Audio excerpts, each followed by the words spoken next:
तो last class में मैंने बात कर लेता है हिस्टोलॉजी के बारे में। हिस्टोलॉजी क्या होता है? मैंने बोला कि हिस्टोलॉजी बायोलॉजी की वो ब्रांच है जिसमें हम डिजीज टिश्यू की स्टडी करते हैं, पहले उसको एग्जामिन करते हैं एंड देन उसमें हम स्टडी करते हैं। This is called as histopathology. ठीक है, हिस्टोपैथोलॉजी हम क्यों करते हैं? तो कई सारा पर्पस होता है, और हिस्टोपैथोलॉजी में ऐसा देखने से लगता है कि हम टिश्यू ही एज ए सैंपल कलेक्ट करते हैं, लेकिन ऐसा जरूरी नहीं है। कई बार आप टिश्यू डायरेक्टली कलेक्ट नहीं कर पाते हो तो आप ऑर्गेन ही निकाल लेते हो और उस ऑर्गेन से फिर आप टिश्यू कलेक्ट करते हो। ठीक है, फिर मैंने बोला कि हिस्टोपैथोलॉजी का रोल क्या है, क्या इसका सिग्निफिकेंस है। तो आप कई केसेस में डिजीज का पता लगाते हो, जैसे diagnosis of carcinoma of the tissue. कई जगह क्या होता है कि एक पर्टिकुलर लोकेशन पे बॉडी में डिजीज हुआ और वो ट्रीट हो गया, फिर क्या वो डिजीज वहीं पे दोबारा हो सकता है, रीअकरेंस हो सकता है? तो इस बातों का भी पता लगाने के लिए आप टिश्यू को कलेक्ट करते हो जैसे सैंपल, और हिस्टोपैथोलॉजी करते हो। ठीक है, तो उससे आप पता करते हो कि हम कैसे रीअकरेंस को रोक सकते हैं किसी particular site of the body में। Then diagnosis, inflammation and infection, these all things are studied by the histopathology. ठीक है, फिर मैंने बोला हिस्टोपैथोलॉजी में कुछ इंपॉर्टेंट टर्मिनोलॉजी है, जैसे एक बायोप्सी, ऑटोप्सी, ये दो अपोजिट वर्ड है। बायोप्सी कब होता है? जब आप सैंपल कलेक्ट कर रहे हो किसी लिविंग बॉडी से। ठीक है, ऑटोप्सी कब होता है? जब आप सैंपल कलेक्ट कर रहे हो डेड बॉडी से। वो सैंपल मोस्टली टिश्यू होता है हिस्टोपैथोलॉजी में, लेकिन कई बार ऑर्गन भी कलेक्ट करते हैं। ठीक है, फिर दो टर्म बताया, दो अपोजिट टर्म, एक पिट्रीफेक्शन और एक ऑटोलाइसिस। जैसे आपने ऑर्गन कलेक्ट कर लिया, किसी भी पेशेंट से आपने ऑर्गन कलेक्ट कर लिया जिस ऑर्गन पे आपको डाउट था कि इसमें शायद डिजीज है। ठीक है, तो अब वो ऑर्गन जब आपने उसके बॉडी से रिमूव कर लिया, चूंकि वो बॉडी से रिमूव हो चुका है तो वो बॉडी सिस्टम में नहीं है कि उसकी सर्वाइवल पॉसिबल हो पाए। ठीक है, तो अब ये हो सकता है कि उसके खुद के जो सेल्स के टिश्यू है, टिश्यू सेल से बना है, सेल के खुद के जो एंजाइम्स हैं वो डिग्रेडेशन स्टार्ट कर देंगे उस टिश्यू का, सेल्स का, सैंपल का। तो उसको बोलते हैं ऑटोलाइसिस। ऑटो मतलब सेल्फ, लाइसिस मतलब ब्रेक डाउन, वो खुद से सेल अपने कंपोनेंट को ब्रेक डाउन करना शुरू कर देगा। This is called autolysis. एक ये भी हो सकता है कि चूंकि वो बॉडी सिस्टम से बाहर निकल चुका है, इन्वायरमेंट के डायरेक्ट कांटेक्ट में आ चुका है, और नेकेड इन्वायरमेंट में कई सारे पैथोजेंस हैं, कई सारे इन्फेक्शियस एजेंट्स हैं, like bacteria, fungi, virus and many micro organism, जो उस ऑर्गेन पे अटैक करके, इन्फेक्शन करके उसको क्या कर सकता है? डिस्ट्रॉय कर सकता है। तो ये this is called putrefaction, this is called autolysis. हम नहीं चाहते हैं कि इन दोनों में से कोई भी चीज हो, तो इसको कैसे प्रिजर्व करेंगे, कैसे बचाएंगे, तो अभी हम आगे इसका तरीका देखने वाले हैं। तो हिस्टोपैथोलॉजी में जब आप ऑर्गन कलेक्ट करते हैं, सैंपल कलेक्ट करते हैं, तो उसको सबसे पहले आप डालते हैं प्रिजर्वेटिव्स में, ताकि वो जैसे आपने कलेक्ट किया है एज इट इज वो वैसा ही रखा रहे। और most commonly used preservatives are 10% formalin, formaldehyde. आप चाहे तो और भी कई सारे प्रिजर्वेटिव हैं वो आप यूज कर सकते हैं, लेकिन mostly most of the pathology lab में फॉर्मेलिन ही यूज करते हैं। फिर मैंने बोला कि हिस्टोपैथोलॉजी में अगर आप ब्रॉडली देखेंगे तो ये सारे स्टेप्स हैं जो हिस्टोपैथोलॉजी में किए जाते हैं। सबसे पहले आप क्या करते हैं? Receiving and labelling of specimen, that is a sample. Then आप उसका ग्रॉस एग्जामिनेशन करते हैं जिसे हम कहते हैं ग्रॉसिंग। देन आप डीकैल्सिफिकेशन करते हैं। आफ्टर दैट आप डिहाइड्रेशन करते हैं, एंड आफ्टर दैट आप क्लियरिंग करते हैं। अभी सबको एक एक करके हम देखने वाले हैं। Then impregnation, embedding, trimming of block, sectioning of block, staining, mounting and microscopy करते हैं एट लास्ट आप सैंपल का।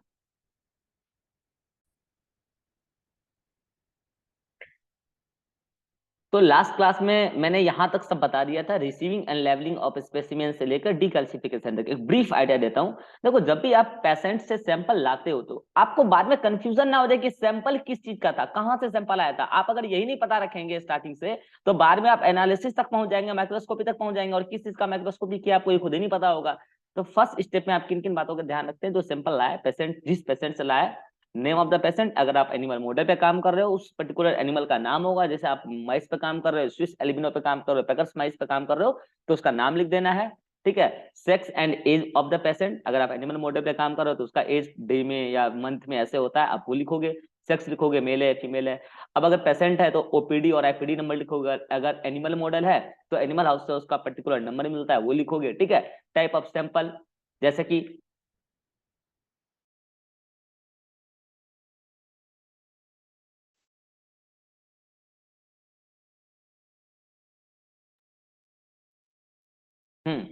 तो उस केस में आप क्या करते हैं? तो उस केस में आप पेशेंट का नाम, अगर एनिमल मॉडल पे आप काम कर रहे हैं तो उसका नाम, पर्टिकुलर वेरिएंट, कौन सा वेरिएंट पे आप काम कर रहे हैं, sex of the patient and age of the patient. Animal model पे काम कर रहे हैं तो उसका मेल है कि फीमेल है, एज आप इन जनरल एनिमल मॉडल का मंथ या डेज में बताते हैं, माइस पे है तो आप 90 डेज पे काम कर रहे हैं, 28 डेज पे काम कर रहे हैं, 42 डेज पे काम कर रहे हैं, वो लिखेंगे। अगर ह्यूमन सैंपल आए तो वो पेशेंट जो है ओपीडी का पेशेंट है या एपीडी का पेशेंट है, ओपीडी एपीडी नंबर ले आइए।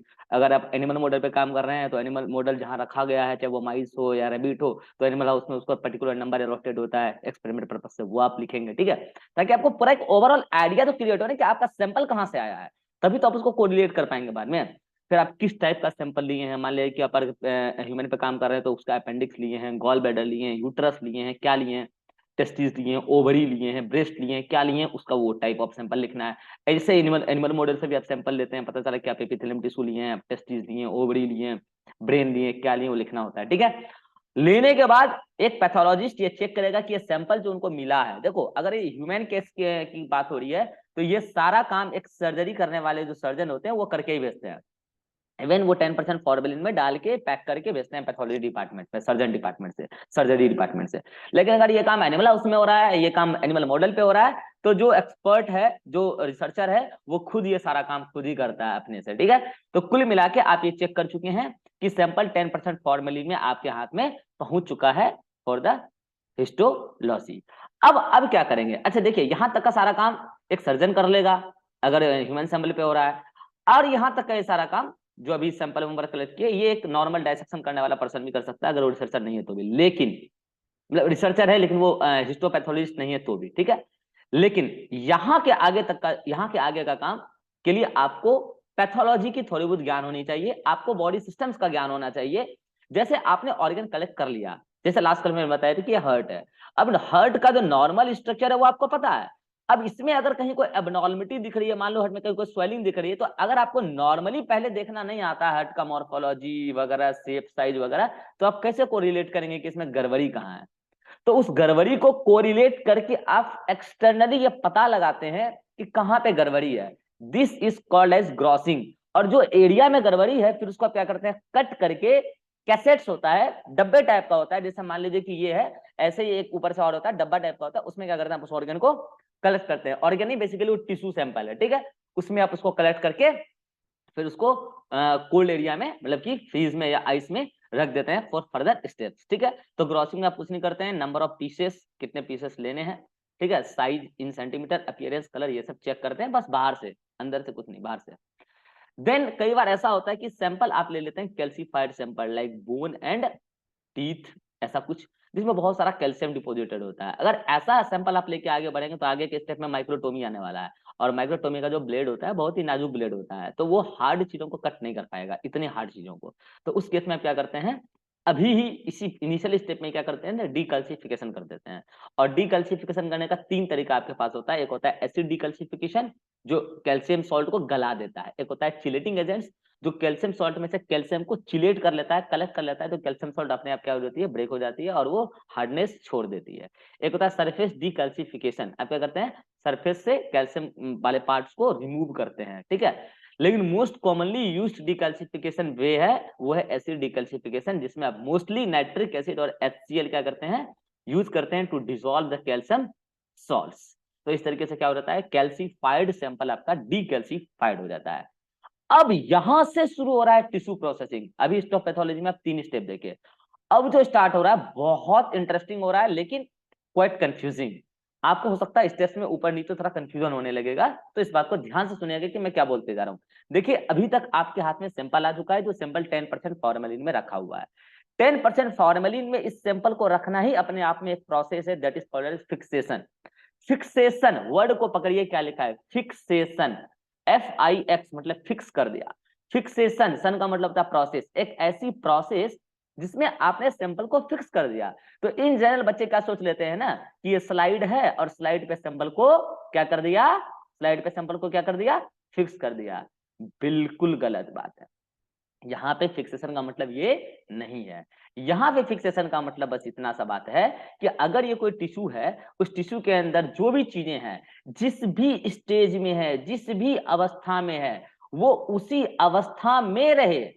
उसके अंदर अगर कोई प्रोटीन इस तरीके से है, टर्सरी स्ट्रक्चर में टर्सरी में रहे, वो डिग्रेड ना हो। कोई अगर प्राइमरी स्ट्रक्चर में है, डिजीज होने की वजह से सकता है कोई प्रोटीन प्राइमरी स्ट्रक्चर में आ गया हो सकता है न्यूक्लिक एसिड का डैमेज हो गया हो सकता है अंदर के एंडोप्लाज्मिक रेटिकुलम बिगड़ गया हो, जैसे है वो वैसे ही हमको उसी का तो स्टडी करना है। मतलब सेल या टिश्यू आपका सैंपल जिस अवस्था में है उसको उसी अवस्था में फिक्स कर देना है by the use of some fixative agents, जो कल हम डिटेल में देखने वाले हैं। By the use of some fixative agents, this is called as fixation. तो इसकी मकसद क्या है? मकसद बस ये है जो जैसे उसको वैसे रखना है। Tissue processing is the technique by which fixed tissue are made suitable for embedding with a supportive medium such as paraffin and consist of 3 sequential steps। इस बात को हम आगे लेंगे। तो अब हम देखते हैं कि फिक्सेशन के बाद और कौन कौन से स्टेप्स होते हैं। पहले फिक्सेशन के बारे में सुन लीजिए। अच्छा एक बार बताइए, प्रिंसिपल ऑफ टिश्यू प्रोसेसिंग आप क्या बोलेंगे? आपके पास जो सैंपल आया है, हो सकता है वो हार्ट हो सकता है वो लंग सैंपल हो सकता है वो यूटेराइन सैंपल हो सकता है वो किडनी सैंपल हो। ये ऐसे मैंने सैंपल का नाम बोले, उसका ब्रेन सैंपल हो, ये ऐसे सैंपल का भी नाम बोले मैंने जो काफी नाजुक और सॉफ्ट है। और जैसे मैंने कुछ देर पहले बोला था बोन और टीथ सैंपल वो काफी हार्ड है, तो उसको मैंने डिकल्सिफाई किया। लेकिन एक बात बताना, अगर आपके सामने ये मान लो कि क्या आ गया आपके सामने, ये टिश्यू का सैंपल आ गया, ये क्या है आपके सामने, ये टिश्यू का सैंपल आ गया, आपने कट करके निकाल लिया है, और ये किसका सैंपल है? फॉर एग्जाम्पल ये ब्रेन का सैंपल है। तो कितना नाजुक है, आप मुझे बताओ कि इस नाजुक सैंपल को आप माइक्रोटोमी में घुसा पाएंगे सेक्शन बनाने के लिए? बनेगा कभी सैंपल? इतना सॉफ्ट टिश्यू का कतई नहीं बनेगा। तो आप इसको क्या करेंगे? थोड़ा सा हार्डनेस देंगे। हार्डनेस कैसे देंगे तो आगे सिखाएंगे। अभी हार्डनेस आप देंगे इसको bye the use of paraffin wax. कुछ एम्बेडिंग एजेंट होते हैं लाइक पैराफिन वैक्स, वो इसको हार्डनेस देगा। अब इतना भी हार्ड नहीं दे देना है कि आपका माइक्रोटोम का ब्लेड ही कट जाए या क्रायोटोम का ब्लेड ही कट जाए, टूट जाए। इतना भी हार्ड नहीं करना है कि माइक्रोटोमी या क्रायोटोमी का ब्लेड टूट जाए, और इतना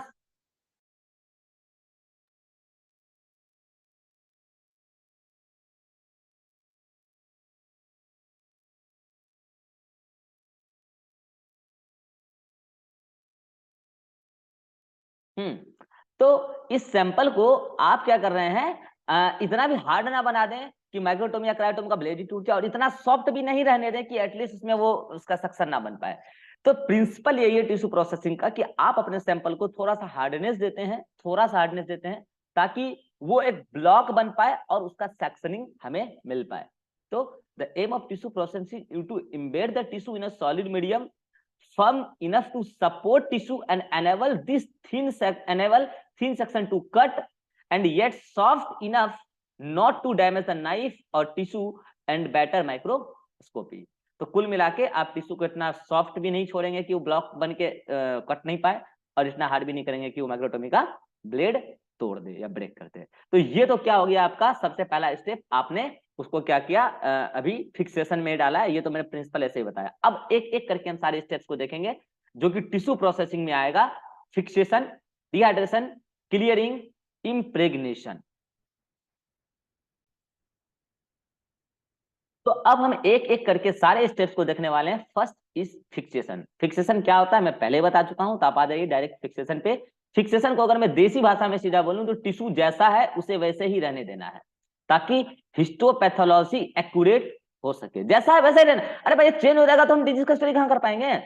तो fixation is important due to prevent the tissue from autolysis और पुट्रीफैक्शन। जैसा है उसको वैसे ही रहने देना है, ऑटोलाइसिस भी नहीं होने देना और पुट्रीफैक्शन भी नहीं होने देना। ऑटोलाइसिस कैसे होता है? जब उसका खुद का सेल का खुद का एंजाइम उसको क्या कर दे, लाइसिस कर दे।